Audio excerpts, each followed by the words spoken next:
Kali ini, gue bakal kasih rumus pasti yang bakal ngerubah hidup lu jadi jauh lebih cepat berkembangnya.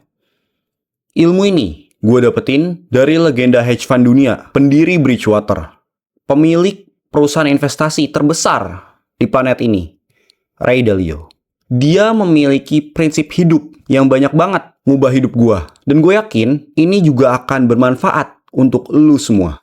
Prinsip dia itu bernama Radical Transparency dan Radical Truth. Tapi gue mengartikan ini menjadi be and super realistic. Kita jadi orang yang sangat realistis. Jujur terhadap fakta dan data yang ada tersebut. Bahkan ketika itu tidak nyaman untuk kita. Tapi kita gunakan kenyataan tersebut sebagai senjata untuk kita mengambil keputusan yang paling tepat. Yang pertama adalah selalu salahkan diri sendiri dulu. Pecundang akan selalu menyalahkan keadaan eksternal dibandingkan evaluasi terhadap dirinya sendiri. Hal paling efisien di dunia ini untuk terus berkembang adalah evaluasi. Sekarang, gua akan kasih lu beberapa perspektif. Lu susah dapat kerjaan, lapangan kerja makin sedikit, dan lu menyalahkan keadaan ekonomi negara. Nyalahin perusahaan-perusahaan yang nolak lu. Nyalahin pemerintah. Pertama, lu harus tahu dulu. Dari perspektif perusahaan. Emang perusahaan hire karyawan buat apa? Perusahaan itu hire karyawan untuk dijadikan alat untuk menyelesaikan suatu problem. Mau dari OB sampai direktur, itu lu cuman alat untuk menyelesaikan suatu problem perusahaan. That's it. Nggak kurang, nggak lebih. Contoh, lu OB. Office boy, di suatu perusahaan, di kantornya ada bagian yang kotor. Dan lu sebagai OB nge-solve problem itu dengan caranya lu bersih-bersih. Lu alat untuk menyelesaikan problem yang tadi. Oke, sekarang direktur. Di perusahaan, ada problem, tidak ada yang nge-lead a whole company-nya. Lu sebagai direktur ya, lu nge-solve problem itu. Lu jadi yang punya visinya. Lu yang handle a whole company. Jadi karyawan hanyalah alat untuk menyelesaikan suatu problem. Untuk nge-solve. Nggak kurang, nggak lebih. Oke, contoh perusahaan ada problem di bagian media. Editor deh. Yaudah, lu sebagai owner perusahaan, carilah orang yang jago ngedit. Di luar sana, banyak banget orang yang bisa ngedit. Tapi cuma sedikit yang bisa ngedit cepet, bagus, dan ngerti konteks bisnisnya. Lu pikir cukup cuma bisa potong klip, ngasih lagu, kasih subtitle? Itu nggak cukup. Lu harus ngerti kenapa videonya itu dibuat. Siapa target penontonnya, apa CTA-nya, dan gimana bikin videonya bisa dikonversi jadi awareness. Itu sebuah value atau skill yang bisa lu pelajari, bisa lu asah, bisa lu dapetin. Jadi ini tentang seberapa valuable skill lu. Lu boleh bisa ngedit, tapi kalau 10 orang lain bisa ngedit lebih cepat, lebih bagus, dan lebih paham kebutuhan bisnis, ya lu out. Perusahaan itu bukan tempat amal. Mereka nyari orang bukan untuk dikasih makan. Mereka nyari orang yang bisa menyelesaikan suatu problem. Mereka mencari alat dengan value yang lu punya. Dan lu gagal dapat kerja bukan karena dunia jahat, tapi karena lu belum layak jadi solusi buat masalah mereka. Oke, gue kasih perspektif lain. Lu susah naik pangkat di perusahaan. Gini, sekarang ada 2 orang antara lu dan teman lu. Dua-duanya sama, memiliki jabatan yang sama, di perusahaan yang sama, memiliki jam kerja yang sama persis, kinerjanya juga sama persis, dan memiliki atasan yang sama. Tapi ternyata yang diangkat pangkatnya teman lu duluan. Lu sebagai pecundang akan nyalahin temen lu karena lu bilang ngejilat. Sedangkan kalau lu punya mental pemenang, di sini lu salahin diri sendiri. Oh, gua berarti kurang jago diplomasi sama atasan. Diplomasi itu juga sebuah skill. Ya berarti lu yang salah, lu yang kurang skill. Dan lu harus upgrade skill ini. Bisa dengan pelajarin gaya komunikasi bos lu. Bos lu itu bukan robot. Bos lu itu manusia. Jadi ada cara komunikasi. Pahamin apa yang bos lu itu hargai. Tunjukin kontribusi lu dengan yang cara, bos lu nggak, lu kontribusi, tapi kalau bos lu nggak ya buat apa juga. Ini skill yang lu bisa pelajarin dan latih, bukan cuman bawaan lahir. Diplomasi sendiri kan sebuah skill sales, sebuah skill untuk menjual. Lu menjual value dari diri lu. Setelah lu punya pikiran gini, nextnya lo ketika ada case seperti ini atau mirip-mirip, lu akan jadi pemenang. Karena lu udah jujur sama diri lu sendiri. Oh, gue yang bodoh. Ya udah, gue evaluasiin. Oke, kita coba case lain, perspektif lain. Gue sering banget lihat anak kuliahan yang baru lulus, ngamuk-ngamuk di sosmed bilang, ya kok share-nya udah punya 2 tahun pengalaman kerja sih, gimana bisa kerja kalau nggak dikasih kesempatan dulu? Jawabannya simpel, salahin diri lu sendiri. Lu kuliah 4 tahun, tapi 4 tahun itu lu cuman kuliah doang. Pulang, nugas, nongkrong, tidur. Zero value. Nggak pernah coba magang, nggak pernah cari project, nggak pernah freelance, nggak pernah tawarin value dari diri lu. Lu literally invisible di dunia kerja. Padahal menurut gua, selama kuliah, itu adalah waktu teraman untuk salah, buat jatuh, buat belajar. Tapi yang lu pilih malah main aman di zona nyaman. Lu harus ngerti satu hal. Perusahaan yang nulis minimal 2 tahun kerja, itu bukan karena mereka jahat. Mereka cuma nggak mau ribet. Mereka nggak punya waktu tebak-tebakan anak ini bisa kerja apa enggak. Jadi mereka cuma nyari orang yang udah terbukti value-nya, udah pernah handle program real, udah bisa deliver tanpa babysitting. Kalau lu dari awal udah niat banget masuk ke perusahaan impian, ya harusnya lu dari semester awal udah mulai hajar, cari freelance, magang, dimanapun, nggak usah dibayar juga nggak apa-apa. Bangun aja udah portofolio lu dulu dari nol. Tapi kenyataannya, lu cuek. Lu cuman main Mobile Legend. Lu cuman ngerjain tugas kampus. Yang average people juga pasti ngerjain. Lu cuma nongkrong. Terus sekarang, lu ngamuk-ngamuk karena perusahaan gak mau hire. Ya, terserah. Karena semua bisa direncanain dari awal. Tapi lu pilih untuk bodo amat. Dan sekarang, lu panen hasil dari masa bodoh lu sendiri. Hidup itu bukan tentang kasihan, tapi tentang kompetisi. Kalau lu pengen masuk perusahaan besar, tunjukin value lu dari sekarang, bukan nanti. Oke, sekarang gua kasih perspektif dari dunia entrepreneur. Lu misalnya punya usaha dan punya karyawan, jelek kinerjanya, telat mulu, salah siapa? Ya salah lu. Kenapa lu nggak ngasih SOP yang jelas, SOP yang bagus? Contoh deh, ketika kamu kinerja baik, kamu nanti saya kasih reward ya. Ketika kamu kinerja jelek, ya kamu nanti saya kasih hukuman, punishment ya.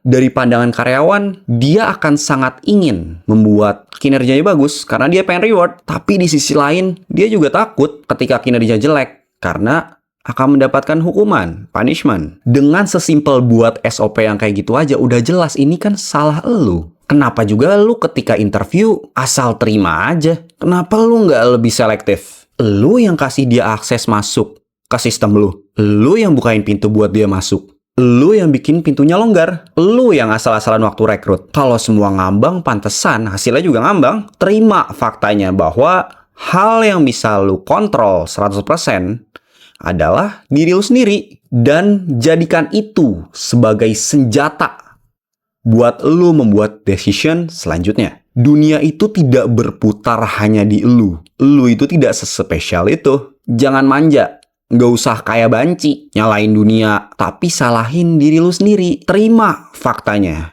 Dan evaluasi. Gue bilang ini fundamental yang bikin lu terperangkap di mental pecundang. Mental pecundang ini keadaan di mana lu selalu fokus menyalahkan keadaan eksternal tanpa fokus untuk menyelesaikan masalahnya itu sendiri. Padahal kalau lu nggak mau belajar fokus ke masalah apa yang bisa gue selesain, lu nggak akan pernah berkembang. Lu cuma jadi pecundang yang terus nyari kambing hitam dan ngabisin waktu buat ngeluh. Lu juga harus tahu, mental pecundang itu nggak datang tiba-tiba. Nggak tiba-tiba muncul kok. Dari kecil, kebanyakan kita udah dicuci otak buat nyalahin eksternal. Lu pasti pernah ngalamin ini. Waktu sekolah, ujian datang. Satu kelas nilainya jeblok. Terus apa yang keluar dari mayoritas murid?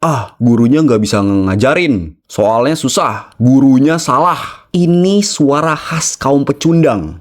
Pecundang itu refleks. Pertama bukan mikir solusi, tapi nyari kambing hitam. Mereka gagal langsung salahin sistem. Salahin guru. Salahin sekolah. Nggak pernah sedikit pun mereka nengok ke dirinya sendiri. Dan tanya, Apa gua udah belajar yang bener? Apa gua pernah nyari sumber lain selain yang disuruh? Tapi orang yang punya mental pemenang, dia nggak buang waktu ngeluh soal guru. Dia tahu gurunya emang nggak becus, gurunya sampah lah. Tapi dia lebih tahu, lebih baik dia cari solusi apa yang paling efisien. Jadi dia belajar mandiri, dia cari di internet, baca-baca sumber lain, tanya teman yang lebih paham, dia jalan sendiri. Dan akhirnya di next ujian, dia dapat nilai bagus. Bukan karena gurunya berubah, tapi karena dia berubah. Lu mau jadi yang mana? Yang sibuk nyalahin atau yang ambil alih atas nasibnya sendiri? Jangan jadi pecundang, jangan jadi banci. Jadilah manusia yang ambil tanggung jawab penuh atas hidupnya sendiri. Karena pada dasarnya otak kita terprogram untuk ngeluarin semua alasan biar nggak nyalahin diri sendiri. Nyalahin diri sendiri tuh berat. Itu yang disebut self-defense mechanism. Otak lu pengen aman, nggak mau masuk zona sakitnya, nggak mau terima kenyataan pahit bahwa ada yang salah pada diri lu. Oke, gua kasih perspektif lain lagi. Lu lahir dari keluarga kaya ataupun miskin, itu memang bukan pilihan lu. Tapi ada hal yang bisa dikontrol, yaitu diri lu sendiri. Ketika pecundang jadi orang yang terlahir di keluarga miskin, maka mereka akan menyalahkan keadaan, mencari kambing hitam yang bahkan mereka sendiri nggak bisa kontrol. Duh, gua hidup kayak gini amat. Mereka mah enak, anak orang kaya, punya privilege. Kalau lu melihat dari pandangan lain, dan faktanya, hidup yang tidak nyaman adalah jalur tercepat untuk berubah. Gua coba tanya ya, kapan lu ingat bahwa hidup lu itu benar-benar berubah? Coba lu inget-ingetin. Itu pasti kejadian yang gak enak di hidup lu. Orang itu justru ditempa ketika hidupnya ada kejadian yang tidak menyenangkan. Ada hal yang menyakitkan di hidupnya. Orang hebat itu gak lahir dari kondisi yang gampang dan mudah. Rasa sakit ya, gua sebut di sini adalah sebenarnya jalan pintas. Cara curang untuk lu jadi orang yang sukses. Coba ketika gua tanya hal yang tadi. Coba ketika gua tanya tadi. Apa hal paling menyakitkan yang pernah lu ingat? Apa momen yang keluar? Apakah ditinggalkan sama pacar? Ditolak gebetan? Atau apakah mama lu nangis-nangis karena bapak lu gak bisa nafkahin keluarganya sendiri? Di situ kadang titiknya justru manusia itu bisa berubah. Antara dua, dia gila nyalahin keadaan atau dia gila jadi fokus untuk menyelesaikan masalah karena dia gak mau hal ini terjadi lagi di hidupnya. Gak mau diputusin atau ditolak pacar karena value dia yang rendah. Gak mau ngeliat mamanya atau keluarganya nangis-nangis karena masalah ekonomi. Gua kenal dengan beberapa orang yang sudah sangat sukses. Mereka semua memiliki satu kesamaan, yaitu tidak pernah ngeluh. Mereka tahu ada masalah, tapi bukan ngeluh sama masalahnya, tapi memakai masalah tersebut menjadi senjata dan data untuk evaluasi ke depannya jadi lebih baik. Ini bukan teori basi atau motivasi. Yang gue omongin di sini, ini adalah fakta. Fakta yang gak enak, tapi justru itu kebenaran. Lu mau hidup lu berubah, lu harus berubah dulu. Mental pemenang itu sangat realistis.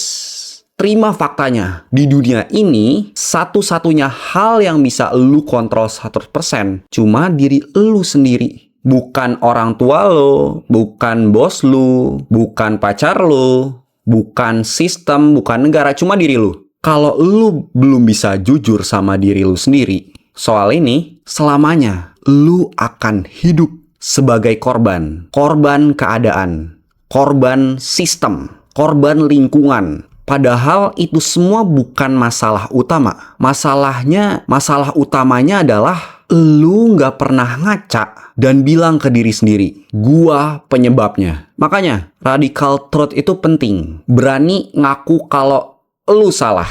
Radical transparency juga penting. Nggak usah banyak pencitraan. Lu miskin yang ngaku dan cari cara buat dapet duit. Lu bodoh, ya belajar. Lu lemah, ya latihan. Jangan denial. Jangan cari pelarian. Makin cepat lu terima fakta ini, makin cepat juga hidup lu bisa lu perbaiki. Karena selama lu masih sibuk nyalahin keadaan, nyalahin yang di luar, lu nggak akan pernah bisa upgrade yang di dalam. Hidup lu sama dengan hasil dari keputusan lu. Kalau hidup lu hari ini berantakan, ya berarti keputusan lu kemarin sampah. Gak usah drama, gak usah ngeluh. Terima, evaluasi, bergerak. Lu gak bisa terus-terusan nyalahin dunia. Lu harus jadi manusia yang berani ambil tanggung jawab penuh atas dirinya sendiri. Kalau enggak, ya selamat jadi budak keadaan dan mental miskin selamanya.